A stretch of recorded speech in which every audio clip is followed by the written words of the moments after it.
Hey guys, Nate here with Murray Farm and Ranch. Man, it has been a while. Welcome back to the channel. It's been crazy hectic here on the ranch. Between raising beef and babies, I've had my hands full. But I got some stuff behind me here. This is the good stuff. I don't know if you can see what this is, but I'm getting ready for elk season. And yes, I did draw an elk tag this year. I actually drew 2 of them. And I want to just talk a little bit about that. I want to talk to you a little bit about what goes into drawing a tag and how just the everyday average guy can go elk hunting. And this doesn't have to be a $10,000, $12,000, adventure. So, man, the rain just started coming on, which it's going to make, you might be able to hear that in the background, but hey, I am thankful for the rain. It has been dry here in Oklahoma.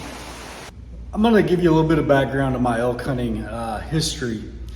I was in my last year of PA school, getting ready to take a neuroanatomy exam. And I think there were only 2 exams for the entire class. I had done really well in the first one. And so I could basically tank the second one and still pass neuroanatomy. And my buddy Kalen, he said, man, you want to go elk hunting? And I was like, I've never been, but I want to go. And he said, man, let's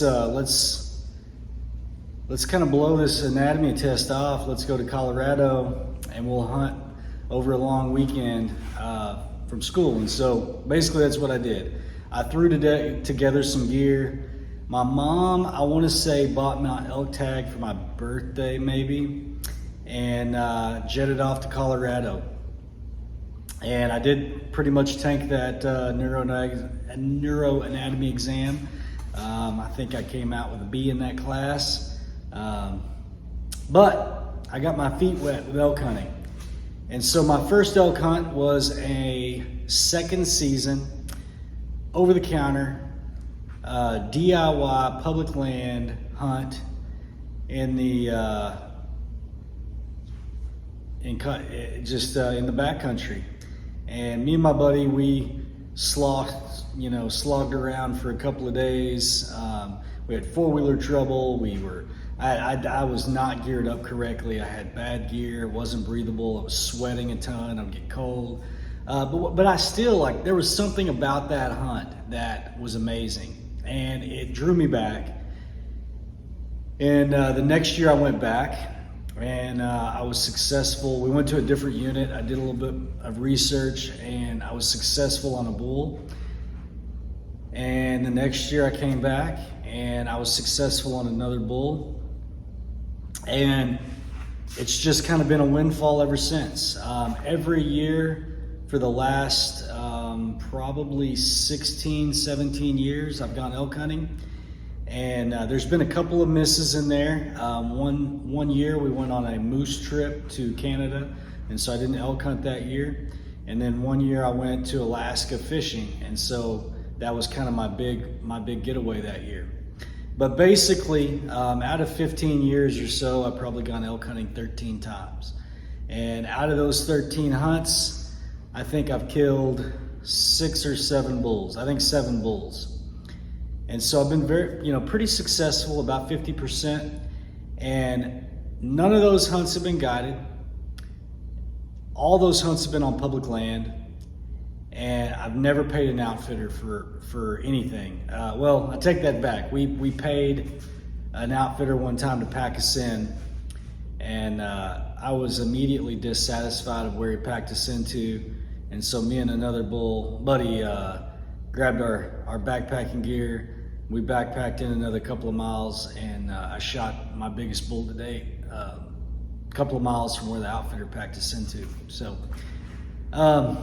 anyway, I've got a little bit of a history with elk hunting, and I want to explain to you guys how I go elk hunting every year, and why you shouldn't be afraid to throw your hat in the ring in the elk hunting ring. Elk hunts come in a lot of different flavors. You can do the private land, guided, hunt and trophy bull hunt, during the rut. And a hunt like that might cost, $12,000 or $14,000. On the opposite end of the spectrum might be something like what I do, which is always actually a do-it-yourself, non-guided public land hunt. And so to get into something like that, you got to first pick a state, and you got to figure out how to get a tag. And every state is different. New Mexico handles their draw completely different than, say, Wyoming or Montana or Arizona and Colorado. And so for me, Colorado has been the consistent thing. And I'll tell you why. Colorado offers a lot of opportunity. There's really 3 opportunity ways to hunt Colorado. Number one is, there's number 1 and number 2 are the same thing, and that is the over-the-counter hunt. In Colorado, the 2nd and 3rd rifle seasons are over-the-counter. Anybody that holds a valid license and is of the appropriate age and so forth can go to Colorado and buy a tag for a general unit and hunt for a unit that is open to 2nd and 3rd rifle season hunts. And that offers a tremendous amount of opportunity. Those hunts are just busy with people because anybody and their brother can load up their 4x4 and drive to Colorado and be in the elk woods. And so you have to expect a lot of pressure when you hunt those tags. But the thing is you can buy one every single year. If you want to go to Colorado and hunt and you don't have a tag, you can buy a 2nd or 3rd rifle season tag and you can hunt this year. You could have done no planning whatsoever to this point. It is September 11th today. September 11th.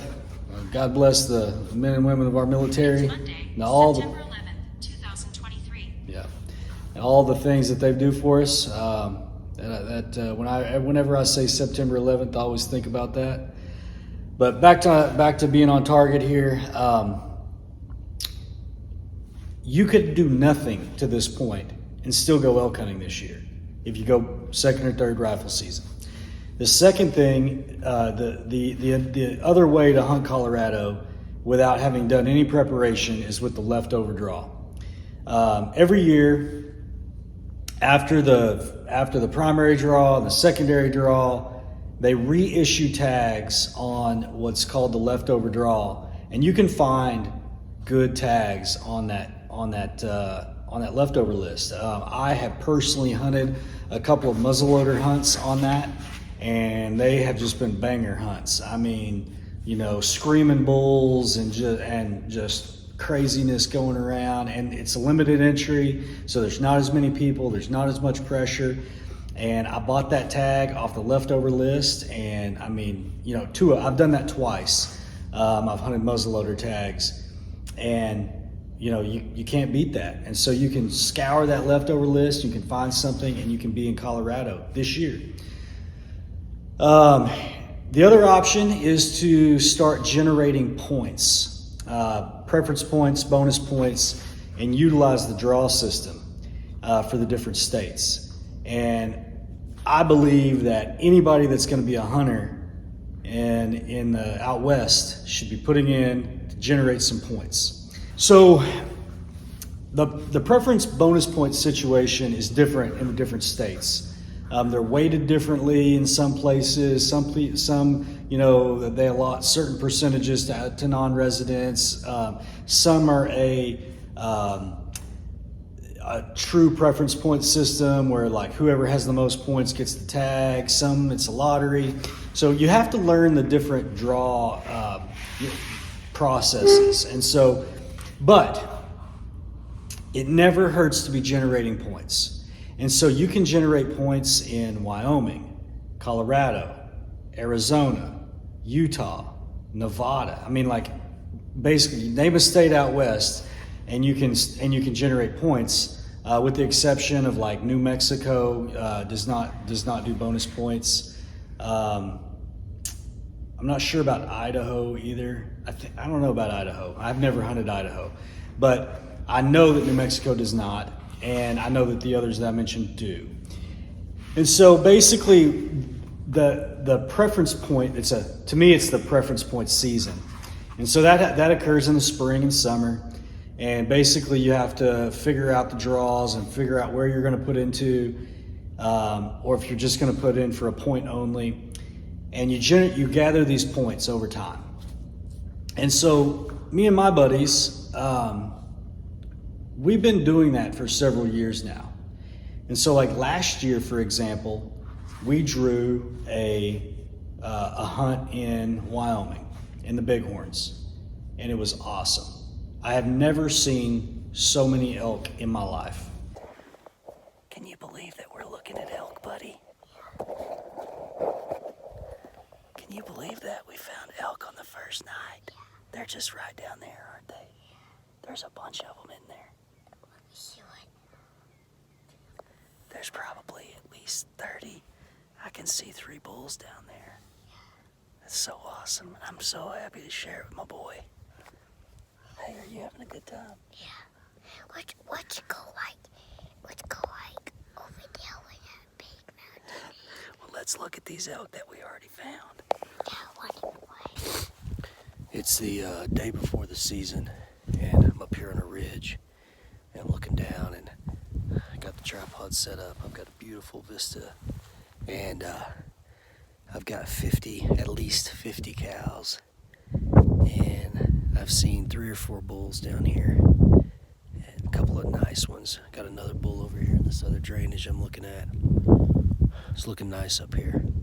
Sorry about the sound quality. The wind is whipping up here on this ridge, but coming together. It's coming together. We're getting a plan. I've been so used to these do-it-yourself, non-draw, like just over-the-counter hunts. You know, I mean, it just blew my mind away to see the amount of animals that we saw. And these limited entry units, you know, they're managed differently. They're more trophy units. You see, you know, probably more bulls and bigger bulls and a better age structure and a better bull to cow ratio. And I mean, the whole thing is just different. And so, you know, after doing all these years, you know, of just hunting over-the-counter units, we've accumulated quite a few points. And so this year, 2023, I drew 2 elk tags. I drew a tag in Colorado, which is a limited entry unit. There are no general season tags in this unit. So every hunt is a limited hunt. So that immediately means that there's not a lot of pressure in this unit. I mean, it's not a place where there's going to be tons of people running around all over the place, hunting all these different things at all these different times, because this is a completely limited entry hunt. So I am so stoked about that. It's a first season rifle tag. And so first season rifle is kind of mid-October. So you may actually even catch a little bit of the rut, the tail end of the rut, you know, late cows coming in and so forth, with a rifle. And I mean, so that is awesome. That is awesome. But I never would have been able to do that if it wasn't for accumulating the points. My second tag is an Arizona late season tag. And Arizona is, you know, for anybody that knows anything about elk hunting, Arizona is like, that's where the big boys are, right? That's where the giants, these desert giants, are out there. And a lot of these hunts are extremely sought after, you know, 15, 20, 25 points to draw a tag. But I was doing a little bit of research, and I kind of got into this late season rifle thing, and I started finding that there was some opportunity with late season hunts. And so I'm going to tell you kind of my point range. I was more than 5, but less than 10. And I used my points to draw a late season rifle tag. And so I've got 2 limited entry hunts this year to hunt elk. And that greatly increases my odds of killing an elk this year, and it gets me out in the woods to chase these guys. And so, I guess my point with this video is don't not go because you think that that you can't draw, or that you can't that you don't know how to do it. I mean, there's so many resources out there these days. Onyx and Go Hunt and Top Rut, and all these different ways. Eastman's, the Hunting Journal, and all these different ways that kind of compile the data to show you the different units and the draw odds and the success and the different seasons and how many tags they give out. All this information is out there. All you got to do is look for it. So if you spend your time wisely, you can find a way to get into the elk woods every single year. Like, there never should be a year that you can't go elk hunting because you can't get a tag. And so I talk to guys, pretty often, and sometimes they're like, must be nice going on an elk hunt every year. Must be nice. I wish I kind of had that kind of cash. And it's like, look, dude, it's not that expensive to go do a DIY elk hunt on public land. A couple of $100 in gas, the elk tag, which is going to hover around $700 for a non-resident these days. Your gear that you accumulate. I'm not paying an outfitter to pack us in. I'm not paying private land. I'm not paying a guide. I can do an elk hunt for $1,200. And these comments are from the same guys that'll go to the bar every weekend and spend $50 at the bar, every Friday and Saturday night. Now the deal is, it's all about priorities. If you can't, I understand some people, they're not in the financial position to save $1,200 for an elk hunt, but most people that are thinking about it, if they really want to try to figure it out, they can change some things around in their finances and work out an elk tag. And so I would say that the cheapest you're probably going to get out, depending on how close you live to your unit, how much gear you already have accumulated, is probably around like $1,200 to $1,500. Like I say, most elk tags are going to cost in the neighborhood of about $700. I live in Oklahoma, and so this year hunting Colorado, it's a 9-hour drive, 10-hour drive, I guess, where I'm going to be going. My diesel pickup. So, thanks to our oil and gas policies, diesel, is hovering around, $4 and some change a gallon. So it's going to cost me quite a bit in diesel to get out there. A couple of stops on the way to eat, and then that's it. I mean, like, I typically, I will say this, I typically will get a hotel halfway, because normally how I do things is I leave after work on say elk season starts on Saturday. Well, I may leave work on like Wednesday night and drive halfway there, get a hotel, knock it out, and then the next morning, and then I'm there to kind of acclimate and get, kind of do a little bit of scouting before the season. So a lot of times I get a hotel on the way there, and I very well may get a hotel on the way back, just so I can organize gear, because I always want to come out heavy. I want to come out with a dead animal. And so most of the time, the way things are is I have an elk that's cut up in a bunch of coolers in the back of my pickup. I'm covered in blood, and I need a place to recoup. I need a place to get my gear. I need to wash my clothes. I need to let my tent dry out. I need to get my meat squared away, get it on ice, get it all nice and cleaned up and packaged the way I want it to get it back home. And so I would say that most of the time I do a hotel on the way there and a hotel on the way back, diesel there, diesel back, maybe a stop or two on the way up and a stop or two on the way back for food. And so, like I say, $1,200-$1,400 and you can be in the elk woods. And you can do it every single year. So you can, like I say, you can find these units that offer over-the-counter opportunities. So basically, that's kind of going to be like, Colorado and Idaho has some opportunity, but their system is really needs some revamped. There are some units that offer spike hunts and so forth, and then learning that draw process. So every state's going to be different.